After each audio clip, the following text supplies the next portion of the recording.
So the two examples on this side and on that side, and then how do we decide where to be? Where do we do we go in the middle, or do we listen to other podcasts like you mentioned and then say, hey, I'm going to try to go in that. I'm going to try to fill a space like that. Or like, how do we decide?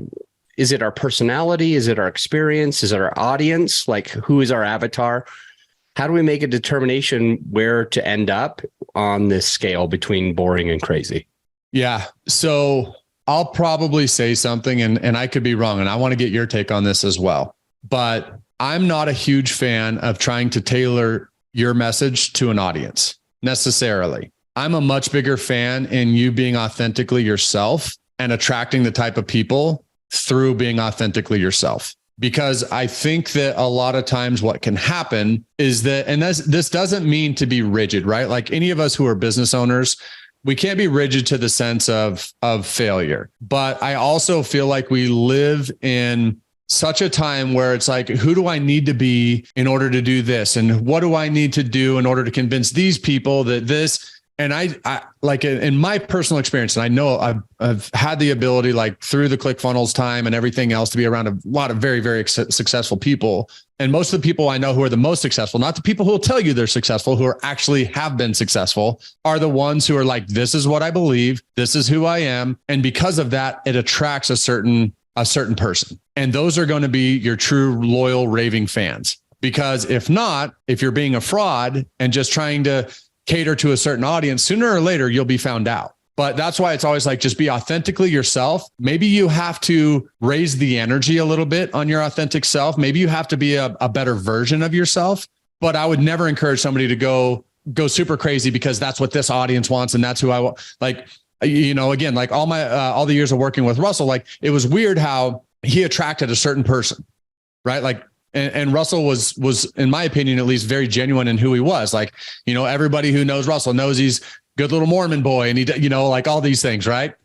A wrestler.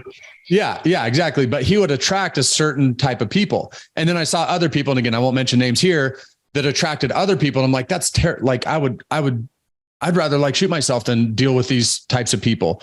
But again, they attracted who they were, and it just magnified that as you get a bigger audience. So I wouldn't, and at least in my humble opinion, and this is not just based on personal experience, but also observational experience, is if you're wondering like how to fit in here, I would say like sit down and figure out what it is that you believe in, you know, and in your podcast, like almost like core values, like companies do, right? Which is, you know, for mine, it's liberation, lifestyle, and legacy. Like those are the three pillars that I built my entire podcast around.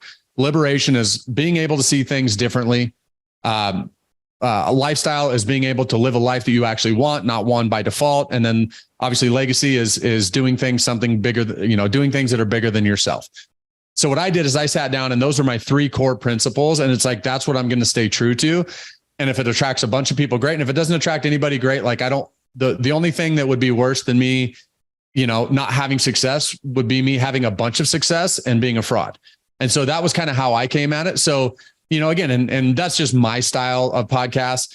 I know that there's a ton of different types of podcasts out there, but even if you're in real estate, if you're in, you know, any of these other industries or whatever, chances are you authentically have a ton of people who will identify with you, because we're all different. And there's people that I identify with that other people don't. There's people that I don't identify with that other people do.